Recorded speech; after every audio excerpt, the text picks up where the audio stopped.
我们有时候会碰到这样的拍摄对象，就是他在一个有目标、有希望的人生中呢，天然生成了某种很强大的抗击打性，就是方方面面的挫败的，其实都打不败他。它像一粒小石子，像野草，它虽然小吧，但它很硬、很坚韧，它绝不是那种多愁善感、自缢自怜、无病呻吟的那种。我很欣赏这样的人，我觉得这是我们应该在节目中大书特书的一种人格力量。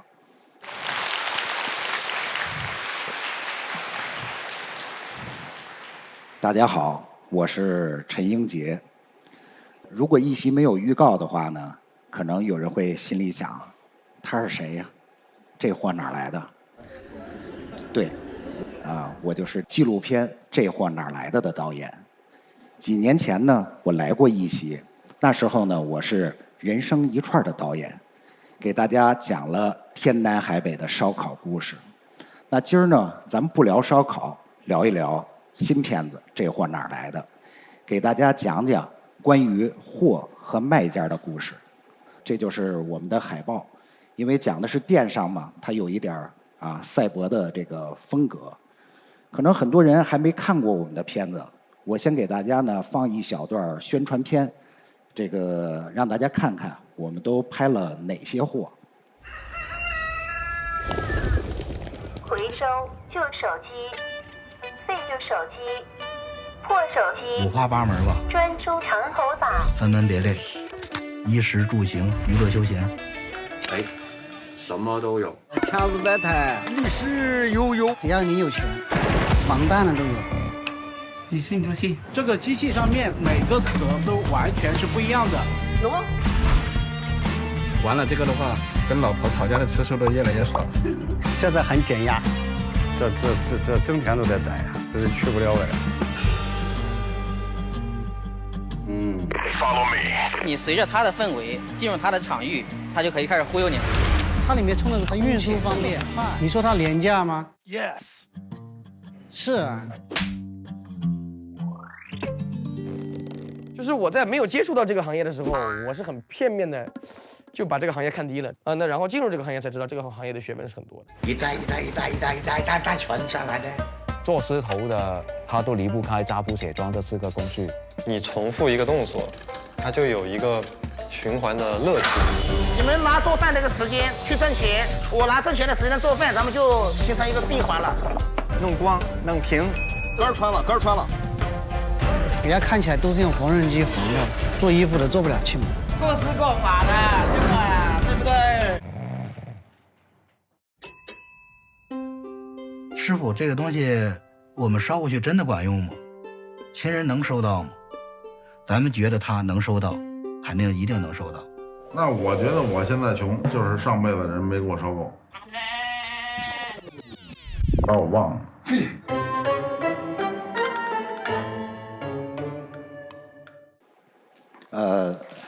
谢谢。大家能在这里边数出多少种货？有人数吗？这个其实不太好数，因为我们周围能称得上叫商品的东西呢，实在是太多了。这里边实际上有像假发、发泄玩具、情趣内衣总之吧，大概有个16、17种我们拍过的东西。我们这个片子呢，实际上就是围绕着这些货展开的。可能有人会问，你们烧烤拍得好好的，怎么又去拍这些货了呢？这个原因很多，但是归根结底，我觉得最重要的原因呢，就是我们也需要一个更大的舞台，来满足自己对大千世界的好奇。这个好奇，作为创作者和普通观众其实没什么两样。而货，也就是商品，它们密布在我们的附近，又来自于我们很不熟悉的远方。我们就想知道，沿着这个货向上追溯，我们会去往一个什么地方，见到什么样的人，听到什么样的故事呢？这个呢，我们需要先摸底，就是要直奔这个货源、货的源头。我们就去了一个货源多的地方啊，杭州。在朋友的引荐下呢，我们第一个见到的呢是一个做手工皂的，就是现在这位老哥，咱们就管他叫皂哥吧。皂哥呢一看呢就是一个重度社恐，就是他坐在那儿完全不知道应该跟你聊些什么。我们呢一般打开一下尴尬局面的这个方式呢，就是先忆往昔。我就问，我说皂哥原来是做什么的呀？我在澳洲读博士。学的什么呢？社会学。哎，我心里就想，这个虽然我也不知道社会学是怎么回事，但你也太不社会了呀。我问点你熟悉的东西吧。你是从什么时候开始研究做这个香皂的？一毕业呢，我就放弃学术了，然后开始做这个香皂。我这个不叫香皂这个它是植物的叫手工皂，没什么香味儿。哎，我一听呢，对了，皂哥这种性格呢，他应该是很愿意跟植物打交道，跟人打交道对他来说呢太辛苦了，我就接着问，我说那你们这个售后客服这些应该是皂嫂来做吧？当时呢他老婆就坐在他旁边，这皂哥就又把这话接过来了，客服呢也是我做，一般他们这个淘宝客服呢喜欢用旺旺一个软件我喜欢直接打电话这个互相能听到声音呢就不容易产生纠纷。哎，我心里就有点奇怪了，我说皂哥你怎么不按剧本走了呀？你不是这个重度社恐的这个人设吗？怎么又喜欢这个打电话了呢？皂哥这就接着说有一次呢，我的店快撑不下去了，这个就有一个经常跟我在电话里边沟通的客户，最后资助我度过了这个难关，我才能做到现在。其实我们在跟人聊天的过程中呢，心里是给对方在画像的。我想这次呢，我画错了。皂哥内心他是渴望着跟别人进行交往的，他其实还在继续着他的社会学研究，而且做得很好，只不过他的研究方式从读博士变成了当客服，这就是我们见的第一位卖家。后来还是在杭州的龙屋镇我们遇到了小宽。小宽呢，他这个右手有残疾，大家可以能看得出来，这个是小时候烫的，就是只能做这种握拳状，他伸不开。他是做什么呢？做这种竹编，就是把竹子劈成那种细丝，然后编出各种造型的器物，既精细又较劲儿，他是非常讲究手上功夫的。一个手有问题的人，偏偏爱上了这种手工活，我想这就是所谓的造化弄人吧。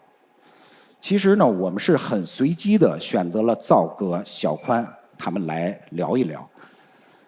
之前对他们一无所知，但通过这个一面之缘，我们就发现了很多原来预料不到或者是判断不准的信息，而这些信息它绝不可能是我们在手机上刷淘宝购物的时候所能够想象出来的。这个商品背后的人开始变得生动起来了，他的过往、他的个性、他身上的这种矛盾纠结，开始在我们的这个面前呢，就是徐徐展开。这个让我们做成这个片子，这时候我们就有了一点信心了。然后呢，除了这种个人卖家呢，产业带也是我们走访的一个重点，因为很多货是来自于产业带的。我们走访的第一个产业带呢是慈溪小家电产业带。这个一到慈溪呢，其实你就能感觉到，从市里到乡镇，这个各种各样的小家电的工厂。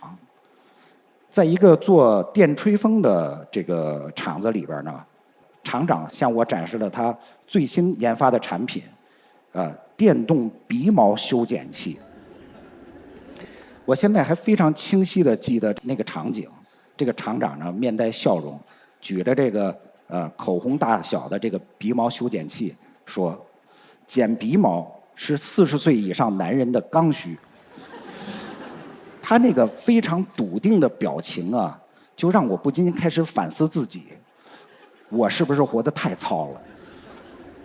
等回去以后呢，我就偷偷的在天猫呢也下了一单，用了1次呢就不再用了，倒不是说这个不好用，而是我觉得我当时被洗脑的这个刚需呢，可能对我来说还没有那么刚。大致走了这么一圈以后呢，我们对要做一个什么样的节目就心里有点数了。我们经常听说这样一句话，就是我们中国是制造业大国我们的产业链是最完整的。这话听着让人很骄傲，但是总感觉呢，这个事儿呢离我好像有点远。我们就希望呢，通过做这个片子呢，让大家这种感觉呢能够更实在一些。当然，我们排除掉了大国重器那一部分，那个活儿呢我们干不了，它更适合央视的纪录片兄弟们来做。我们更擅长做一些更贴近日常生活的小东西。你比如说像手机壳假发呀这种小玩意儿呢，它实际上有一种灯下黑的意思，就是你以为你很了解它，但其实还有很多你不了解的门道呢。另外呢，就是为了避嫌吧，我们也剔除掉了一些大品牌，因为我们这次拍货，你本身就在直接拍一个商品你这本身就背负着很大的这种恰饭的嫌疑呢你如果再去这个拍这些大品牌，你说我没收钱，这个自己都觉得它不合情理。另外呢，就这些大品牌呢，在我感觉他们更像一个能征善战的军队，他们的好呢好像缺乏个性，就是让你无话可说。我更愿意去拍的是这种个性很张扬的，比如说侠客呀，或者是这种默默无闻不起眼的扫地僧这种。说起这个小商品呢，有一个城市是你躲不开的。夸张一点说呢，它可能勾勒出了全世界普通人生活的大半个面貌。这个地方呢，就是义乌。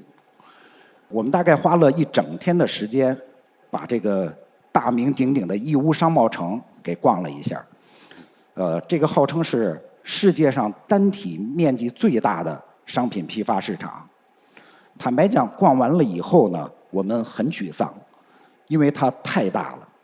不光是外形大它是里边的信息量贼大。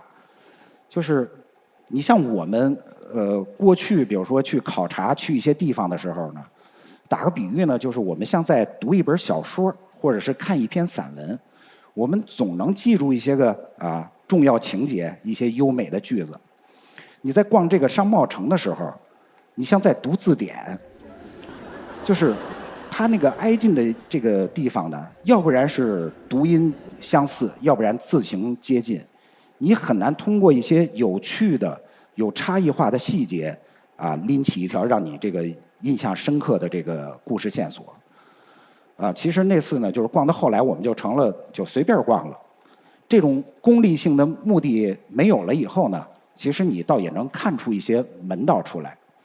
比如说，他有些档口卖那种小配件特别是那种金属配件，那个呢随随便便拿货就是几千上万个，甚至可能就是更多。这个要是数起来，一小单生意你可能就要数1整天，那这个生意没法做。那义乌人怎么数呢？称重量，把它往电子秤上一放，直接报数。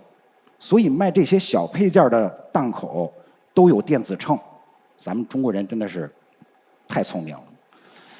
还有一个特点是什么呢？就是你在里边逛的时候，你会看到很多很便宜的东西你可能会想我买2件带回去。对不起，大概率是人家不卖你加价其实他也不卖，因为呢人家那个是样品，他还没有批量生产呢，就那一个，他得有订单，他再去大规模生产。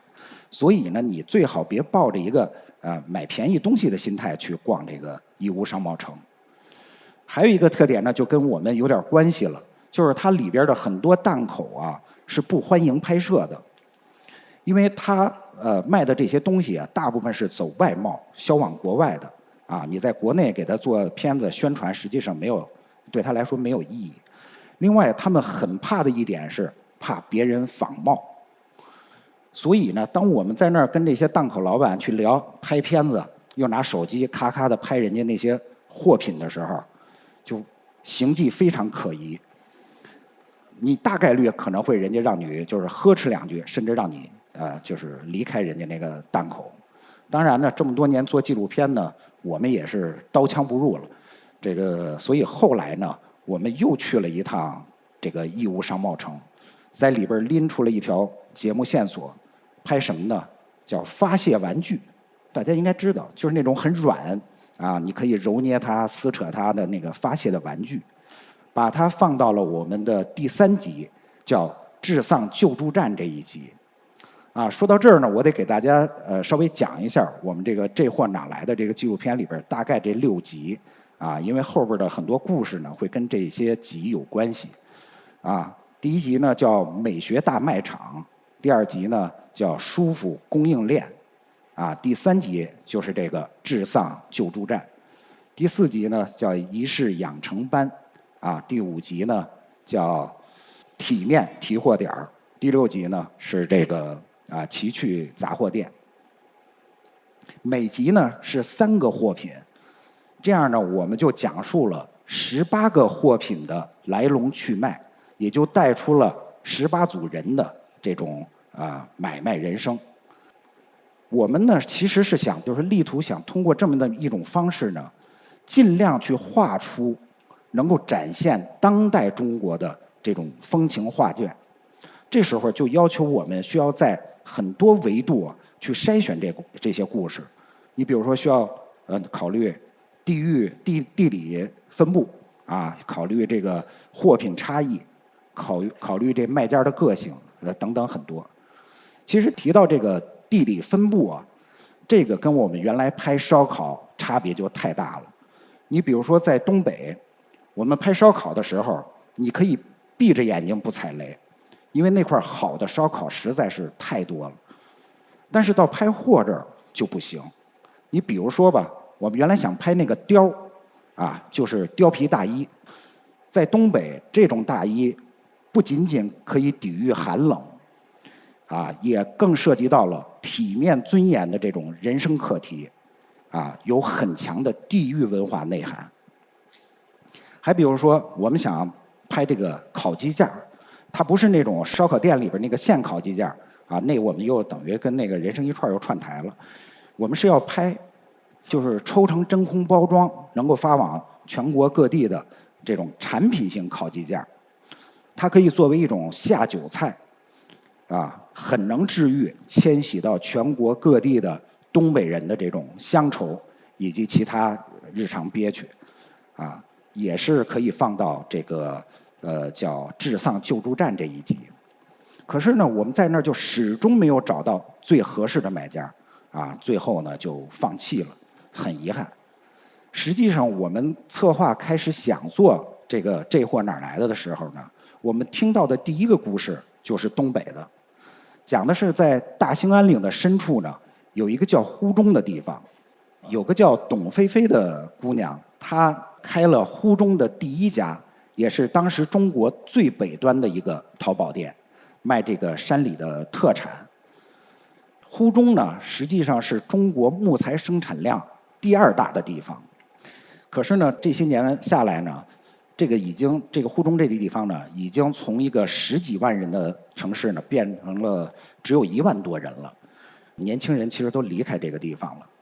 这个董菲菲呢，她其实在她结婚当天，她都在发货呢。这一天，她其实唯一有仪式感的，就是往每个那个快递包裹里放了一包自己的喜糖。啊，他是想通过卖货啊、发快递的方式呢，告诉大家中国还有呼中这么个地方。他不希望自己的这个家乡呢消失。这是一个很质朴的好故事，但是呢，他就是做的这个山货呢，我们没有合适的一集呢去放它，最终呢也放弃了。所以在我们的第1季里边呢，实际上是没有东北的，这个非常遗憾啊！如果我们要继续往下拍，做第2季，一定得把这个空给它补上。其实中国商业发展的这种分布的不均衡啊，它远远大于我们原来这个烧烤分布的这种不均衡。但是呢，我们还是希望能够尽量在自己的片子里涉及到的地方更广一些，啊，让观众能看到全国各地风格迥异的这种买卖风情。这次呢，东北它虽然没拍，但并不意味着整个北方缺席。这次呢，京津地这个给我们提供了不少的好故事，啊，你比如说还是说治丧救助站这一集，一共3个故事，有2个来自京津地区，啊，如果考级件也能找到的话呢，这一集很可能会被北方队给承包了，啊，看来对于如何解决这个丧的问题，让大家开心一点，好像还是北方人更有心得一点。啊，咱们来说说这个北京这位啊，这个哥们儿呢是被我们戏称为制霸北京南城娱乐圈的大红门强哥。强哥开过网吧、歌厅、洗浴、桑拿、足疗，啊，各种娱乐场所。但是呢，除了搞钱之外呢，他觉得很空虚，缺乏成就感。直到有一天，他看到了一个叫天野上的日本人的一个视频，他终于在自己这个娱乐和成就感这个双重诉求上呢，找到了一个结合点，这个就是水草造景，哎，就是大家看到的这个。这个水草造景是没有图纸的，全靠自由发挥。所以说呢，强哥做这个事情啊，还是有一定天赋的。你坐在强哥弄好的这个水草造景前呀，你会发现它确实是有意境、有魔力的。你很容易就被吸引到那个水中世界去了，啊，这时候呢，你可能很丧的那个心绪啊，也能得到一种安宁的疗愈，啊，当然这时候你就会很好奇，这个大红门莽夫的到底有个怎么样的一个内心世界，才能造出这样的刚中自然呢？当然呢，强哥确实也是在这事儿上找到了他寻觅已久的这种成就感。所以说呢，就说一个人的性格和阅历，和他最后觉得什么事儿会让他有成就感，这个的结合逻辑啊是很复杂的，是不容易说清楚的。当然呢，我们的节目也是非常欢迎啊，是愿意去拥抱这种复杂的。然后强哥他这个店名啊起的也特别好啊。一介草民，这个既符合他这个经营的范围水草嘛，同时呢又有一种这个天塌下来也砸不着我的这种自嘲。我觉得看这个一介草民这个名字这个店名其实就能治疗焦虑。在拍这货哪儿来的时候，有一个产品让我们也很焦虑，就是情趣内衣。这个题材我们很感兴趣，但之前啊，从来没有人特别大张旗鼓地拍过它，包括很多老师也劝我们说，这个题材你别碰，你最后做完了它也播不了。我不能说我们一点猎奇的心理都没有，但是呢，更重要的是，我们想试一试，看能不能找到一个合适的分寸，把这个好像有些禁忌的这么一个题材呢，给它撕开一道口子。我们也做了一些自我约束啊，比如说尽量少呈现这个衣服穿在人身上，或者穿在哪怕假模特身上的那些画面啊，同时注意说话的尺度。总之最后就是克服了重重困难，在播出时间已经所剩无几的情况下，我们把情趣内衣从这个死亡名单里边给救出来了。这个节目上线播出的时候呢，我看那个弹幕说，这是免费可以看的吗？啊，当然这是开玩笑啊。这个实际上呢，就是说看完了以后，在没有看到任何大尺度画面的情况下，观众很少有不叫好的。啊，这个情趣内衣原来还可以这么拍呀！这个就是说，除了得益于我们导演确实这个尺度分寸拿捏的比较合适以外呢，很重要的是我们遇到了一个很棒的女主角，就是这个严不浪，啊，可能有些人知道她。我一直觉得这个严不浪如果去参加什么脱口秀大赛啊，她绝对是能够拿奖的人。他甭管是对那种生活的观察，还是两性关系的这种认识，他理解的都特别通透到位，表述更是快准狠。啊，你比如说，就随便说一句，就是他现在这个欲望是人的一生你都应该与他相处的东西，就类似这种金句很多。他这种单刀直入式的这种表述会让观众产生一种很强烈的爽快感，让人很难不喜欢上他。据说当时我们的导演那个采访他的时候，到后来就变成了反向采访了，那哥几个都跟他那儿吐露了一番心底的小秘密。他呢，实际上就是在一个好像有些私密、难以启齿的领域，耍出了一套非常混不吝的打法，耍出了那种堂堂正正、天经地义的那种味道，实际上让整个行业都跟着受益。当然呢，为了保证这个产业链的完整呢，我们这里边也出现了这个负责代工的冠云老乡冠云也是咱们江苏的一个地方嘛，他们也立功了。你甭管是冠云大鳄雷从瑞设计的这种爆款双人内裤，还是这个员工大妈们统一把情趣内衣称为裤头的这种质朴称呼，包括冠云处理的这尊大佛笑看人间风月的这种包容淡定，这一切呢，其实都在帮助消解那些泼给情趣内衣的脏水。我们并没有刻意的去选什么，这就是生活本身的净化功效。我们呢也会拍摄一些这个货里边是有一些手工制作的货的。其实拍这些手工制作的货你很容易走进一个叫匠人精神的那个调调里去，非常舒缓、非常完整的拍摄这个匠人的每一个动作，看一个器物慢慢成型。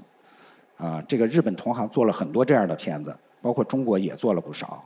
我不是说这样的节目不好，它其实这种片子非常治愈但是我只能说呢，我们想要的那个劲儿呢不是这样。我们总觉得就是这种匠人呢有点太像艺术家了，他经常缺少一个和时代和社会的那个接触点，他像悬在空中一样。我们想要拍的是在社会里摸爬滚打的那种更真实、更粗粝的匠人。河北曲阳是北方的石雕之都南惠安、北曲阳。前些年呢，这种房地产的兴起让这个不锈钢雕塑的需求渐渐超过了这个石雕。我们在曲阳就遇到了一个这个制作不锈钢雕塑的神人，叫打料老三。他能把一块厚钢板就靠一锤一锤敲击成各种流畅优美的曲面，这个锤锤都有讲究。我们在拍摄老三打料的时候，必须给每个工作人员配备那种密封性极强的那种耳机，因为它这个锻打的噪音实在是太大了，这个才是如假包换的这个重金属。可是老三呢，他自己从来不戴耳机，他还得弄一个音箱播放巨大音量，播放那种嗨曲，给他这个抡锤呢打节奏。这个才是老三的这个真实的工作场景，他一点都不岁月静好，他属于很激情、很硬核。作为曲阳的这种最好的打料师傅呢，活多的时候老三拿的是行内的这个工资的天花板，就是日薪800。可是呢，任何行业都躲不过这种时代大潮的波浪起伏。随着房地产的这个衰落吧，他现在没活的时间呢也越来越多了。我们有一个大群，这主角都在这个群里，老三也会在里发，谁能给我发点活儿啊？这才是我想象一个真实的匠人的一个想挣钱的匠人的这么一个生活状态。他虽然说神乎其技吧，他能把那个不锈钢打出那种水银镜面的那种8K 亮度，让我们就拍他的时候经常穿帮。他能够打出惊艳业内的一个不锈钢路，这个当时那个周云鹏老师啊，把他那首《不会说话的爱情》送给我们用，就是来讲这个匠人和这个作品之间的这种感情。可是到节目最后呢，老三对着镜头举着他那鹿角说：“想要的卖家随时联系我，想要的买家随时联系我。”我想这才是一个真实的匠人，就是他有管不好的徒弟，他也可能没有卖不了的，就是不想卖的作品，这可能是更真实的。在拍老三的时候呢，这个我们还遇到了一个去那儿直播带货的姑娘，她呢，用一种塑料感很强的英语，在向外国客户们介绍这些不锈钢雕塑。Okay, hope our fans can support our two young sculptors all the time and buy our sculptures. This one is the hollowed out designs and it's all made of by stainless steels. 很自信啊，专心在那儿介绍，也没顾及自己给这英文发音有什么问题。当时飘过的弹幕呢是什么呢？真工地英语。还有是太棒了，这个河北人一下就听懂了。我觉得这个应该不是那种恶意的嘲笑，它实际上是一种开心或者说很亲切、能开玩笑的这种感觉。这个姑娘呢，她可能不是毕业于什么名校，但她非常真实投入的做着她自己的工作，大大方方的跟老外介绍产品。天然不做作，也有一种就是没觉得自己这个英语有什么拿不出手的那种很浑然天成的那个劲儿，让我就是太喜欢他了。这是在我们整个这货哪来的里边我最喜欢的一个配角。我们有时候会碰到这样的拍摄对象，就是他在一个有目标、有希望的人生中呢。天然生成了某种很强大的抗击打性，就是方方面面的挫败的，其实都打不败它。它像一粒小石子，像野草，它虽然小吧，但它很硬、很坚韧，它绝不是那种多愁善感、自缢自怜、无病呻吟的那种。我很欣赏这样的人，我觉得这是我们应该在节目中大殊特殊的一种人格力量。然后我们拍摄的店上，我觉得它能有今日的这个繁华吧，有一个群体发挥了很重要的作用，那就是负责物流的这个大车司机。他们很多人呢，一年有300天以上在路上，在车上。这个车既是他们的谋生工具，也是他们的家。在这个移动的家里边，最重要的家具就是这个卧铺，但它常常是不舒服的。原厂的那个卧铺呢，它又软又塌，你躺在上面像睡在一个锅里。云南富源的这个毛哥呢，他实际上做过很多年的大车司机，他深知这个卧铺有多不舒服，所以呢，他不开车以后呢，他就自己研制了一个叫卡车宝贝的这个卧铺垫，用这种双面的椰棕加上这种高密度的弹簧，那个来代替原来车里的那个海绵垫，让大车司机在睡觉的时候呢能舒服一点。他跟我们就是吐槽说有几个设计师在车里睡过。他们不可能知道啊，车友们在这个卡车里受了多大罪。为了能让它这个卧铺垫呢比原厂的更能适配所有的卡车，它几乎绘制了所有它能接触到的卡车型号的卧铺的图纸，啊，厚厚的2大笔记本，就是大家能看到这个。所以呢，这可能是全中国最全的一个卡车卧铺图录。同时呢，它也是在电商里边为数不多的自己送货的人。为什么呢？因为什么快递也追不上卡车司机的脚步。复原周围呢有2个服务区，一个叫白水服务区，一个叫盛静关服务区。这就是毛哥最常送货的地方，因为只有在这种地方，大车才能够在这儿停下来加水加油。毛哥呢会给他们安装这个卧铺垫儿。我们拍摄了大量的毛哥毛嫂这样举着卧铺去给人送货的画面，他俩这种有说有笑去送货的场景，我认为是这货哪来的这个片子里最动人的一幕。有一天呢，这个大概半夜2点的时候，这个有一个卡友给毛哥打电话，让毛哥去送货。毛哥就说啊，兄弟，你睡会儿吧，这个夜里2点送货。那个司机就说，我不能睡呀，我已经睡了3个小时了。其实接下来毛哥立刻就爬起来去给他送货了，因为他知道卡友的辛苦。在节目的最后呢，他实际上还说了另外一番话，就是他说我们所做的，如果能让中国的卡车厂商啊看到意识到有什么问题，能够对他们有点影响，那我就觉得很高兴很满足了。